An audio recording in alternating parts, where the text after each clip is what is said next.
And good morning. A little bit of thoughts on yesterday and the GH5 for those of you who care.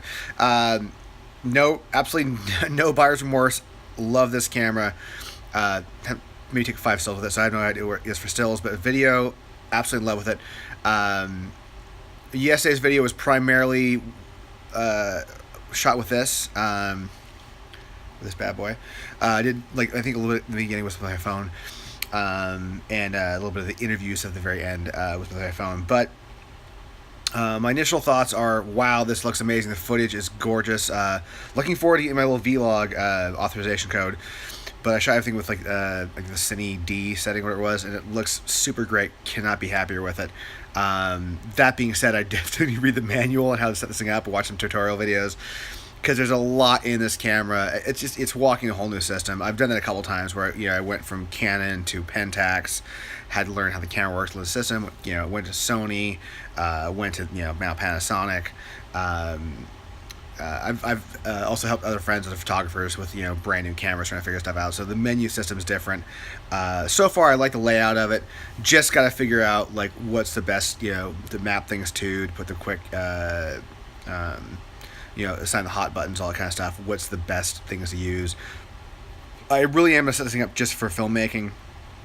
I don't care how the stills are on it, really. I don't care how the operation of the still camera. I will probably never take stills with it. There will pretty much always be an ND filter mounted on one of these lenses. Because my Sony is, the A7R2 is one of the best cameras out there for stills, hands down. 3 years in, it still is one of the best cameras, and I love that thing. I'm not going to put that down for stills. But all that being said, yeah, I'm really happy with this thing overall. Just things to learn. Yesterday I was shooting with the 25mm 1.7 Lumix lens.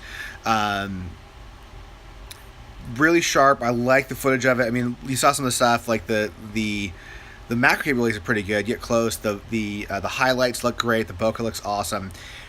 Definitely, you have to use the focus on this thing though, and I probably want to pick up some sort of cinema lens with this SLR Magic or maybe a Minicon or something, just something that I have a little more easier on the focus. The Olympus lens I picked up the 12mm f2, yeah. That one actually is much easier to focus with. The throw's a little less. This thing, because it's electronic focus, it just, you feel like you can keep spinning the damn, well, you can't keep spinning it first off, but finding that sweet spot is pretty extreme. Like, you're on your far end, you've got maybe about this much between infinity and 10 feet, and then you've got this massive amount of turn on that last 10 feet, so it's hard to do like a follow focus shot with it, or not follow focus, yeah, follow focus, be able to go from one point to another. So it's definitely something I'm gonna figure out and just get go with it. The other thing too is I noticed a lot of my shots were, unintentionally Dutch angled. I left that stuff in there for a lot of reasons. One, getting the footage to work in Premiere took a long time last night, and by the time I was done, I was like, I just want to get this thing cut and edited and online. So I didn't do any crazy fixing a bunch of shit. I just kind of you know what, this is what it is today. Just show what I'm what it's capable of and figure it out. But I got to get used to that angle. I think it was just because I was shooting down low a lot and getting used to the screen. Speaking of the screen, I just found out the auto brightness adjustment, which would help me yesterday because it was really bright out. But I think I need to get some different glasses because I have transitions glasses, so you go outside, they get dark, and that's a pain in the ass for this thing because we're trying to see focus and oh, my glasses have blacked out. Well, I take my glasses off, yeah, my close vision's kind of shit. So I can either see or see. But that's been a problem for a while. So I'm actually picking up new glasses anyways. But that was an interesting little dilemma yesterday, trying to figure that out. So because also with the close focus is really difficult, and there wasn't a lot of contrast in some scenes to figure out where the histogram or the highlights, the can't think of the term right now because I just woke up. Yeah, little blue lines, squiggly lines to show you where the focus point is. I know I'm going to figure this term in about a minute, but right now I can't. So I think I might need to change the color of that too. So I had blue as stock and wasn't quite showing up. I used red on my Sony, which seemed to show up really, really well. because I don't shoot a lot of things with red in them, so you can really tell when things are, popping. But overall, though, I'm really excited with this thing. I think this is going to kind of change my my world a little bit, open up my filming game. Most of what I shot yesterday I shot at 60 frames and slowed it down in Premiere. I think I'm going to dive into the variable frame rate today, make some presets so I can go just basically film it and play back in 24 in camera. So it's a little easier to see what I'm doing, because it's kind of hard to tell outside what's looking good when I'm doing that. So I want to be able to just have that in camera. Also, less things for Premiere to do. I think I might have messed up a little bit when I was doing that, because I had some footage kind of like really like janky and locked up. And it might have been because I was interpreting footage and also transcoding it, and just I need to improve my workflow with Premiere. Also, I probably, and I've said this before, I probably need to like look at some classes this fall. If I can find like maybe a good 4-week thing where I can go and or even just a good like weekend intensive thing with Premiere to really dive into editing, and I think a lot of it is just get your workflow set properly. It took me a year before I finally figured out how to get Lightroom to like categorize stuff the way I want, so I can find stuff and keep my catalog clean. Even that, I'm probably doing things a little bit wrong. But with Premiere, I'm kind of hunting and pecking at things, and I probably need to go into sit down with some professionals and go, this is the way we do stuff, and this is the reason why we do stuff. So I'm not just kind of, I'll save stuff here now, I'll do this now, and do this now. I do save stuff in logical locations, and I've got my computer set somewhat good, but I'm sure there's better ways to do things, especially since I'm working with cameras where you really have to transcode footage for editing purposes, or at least proxy files. So anything I can do to make things better will do. But it looks a little weird today. Maybe just I feel like I'm recording in a wrong frame rate. It's just 24 frames. Maybe just me. Maybe it's because I'm wearing my glasses, so the screen looks a little weird. But my plan for the day is do some more test footage with this thing, do some more filming, figuring out the menu system, getting my quick menu set up, figure out how to do the variable frame rate, lock that in. Such fun things as figure out how to set my white balance on this thing, like for custom white balances, because I'm going to do it with my Sony, don't do this one yet. And look up all that fun stuff, just so I can get more quicker at this one. I really want to have this as being just like my, grab on my camera, start filming, or grab my camera bag and start filming rig. With that too, I got to figure out to set my camera bag a little easier, because I had this one and my Sony with the 24-70 yesterday, in case I want to take some stills. And the bag was like, it was a pain in the ass getting things in and out, like knocking lens caps off. So I got to figure that out for when I go to South America. Because I do want to have both those cameras with me, just because I have more of a lens selection with Sony, more versatile lenses, and I think for just taking stills while I'm down there, like that's my that's my baby. I love that camera, but I want to be able to have this one to pop out and do some filming stuff. So I got to figure out how to organize my gear a little bit better. Right now, though, Chandra's off doing a morning jog. She's got a photo shoot, as she is a full-time model, like some of my friends LA are, oddly enough, at noon. And then she's coming back here about 4 o'clock, and I'm taking her down to the airport. She's heading home to Austin, Texas, where it's really gnarly and really covered in rain.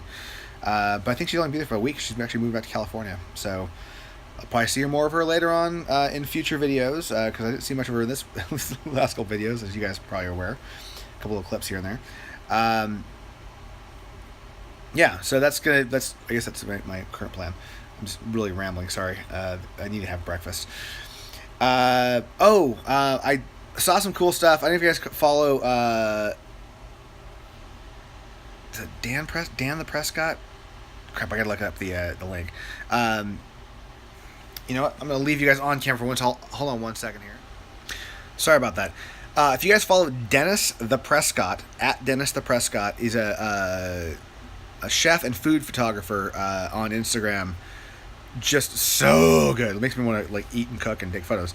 But he has like these great overhead shots, natural light, and I was talking to Nicole about the talking to Chandra about this.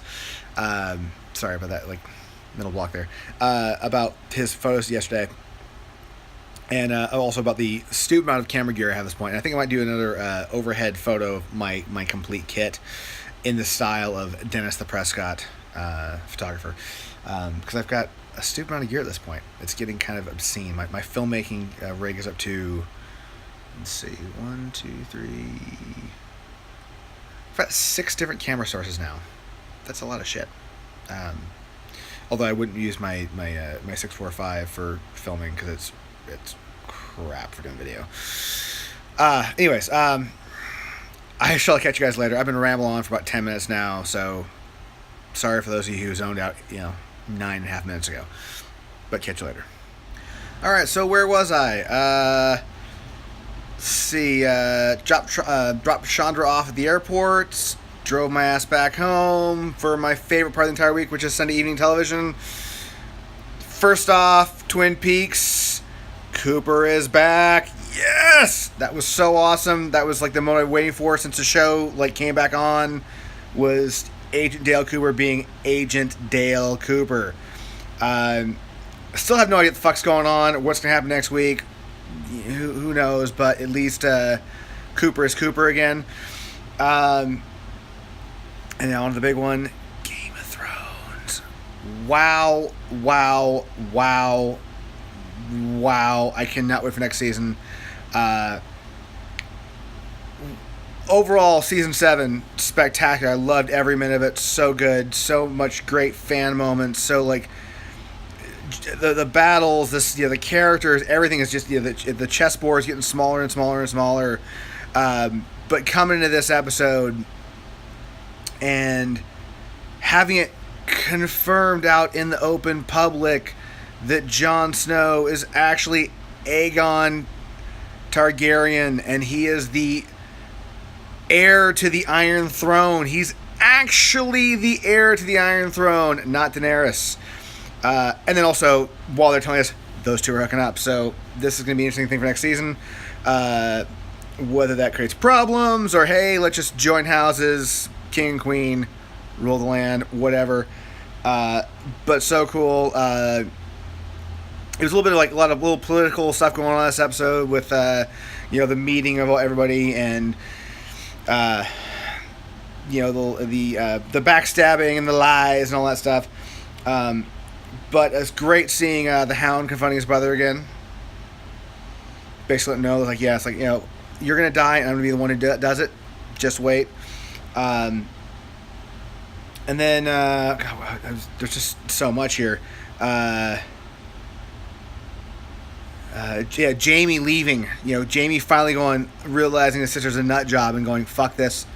I'm riding north to go join the other ones and fight the dead. That's awesome. I can't wait to see that reunion of him and Tywin next season.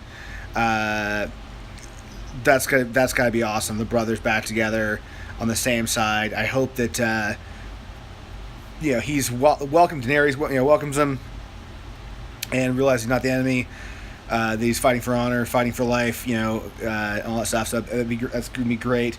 And then the Ice Dragon, fucking hell, that's gonna be badass next season. Seeing that entire army come down. You kind of have to wonder how the hell is anyone going to survive this? Looking at this, going, how is anybody supposed to end up surviving the army of the dead? I cannot wait to next season. it was only 7 episodes, and I thought this season would be 8 and 7. Maybe it's 7 and 6. It's gonna be short as all hell, but people will be dying left and right. Have to, which would be a bummer because I'm loving all the characters right now. But yes, it'd be pretty crazy to see next season, how they tie this all together and who survives. I'm hoping that Snow or Aegon Targaryen survives, and he's actually, on the throne. I think that'd be a great way the series end. But then again, George R. R. Martin has, kind of famously said that the series is going to end bittersweet. So we'll see. I don't know what bittersweet means. Does it mean he's there, but Daenerys is gone? I guess we'll find out next year. But wow, just killer. Once again, HBO just knocked out of the park. Thank you so much for producing this series. So those of us who didn't want to wait 20 years to read the book series, I'm still waiting to read the next book, could experience this world. And with that, I'm going to piss off the evening. I shall see you all tomorrow. Yeah.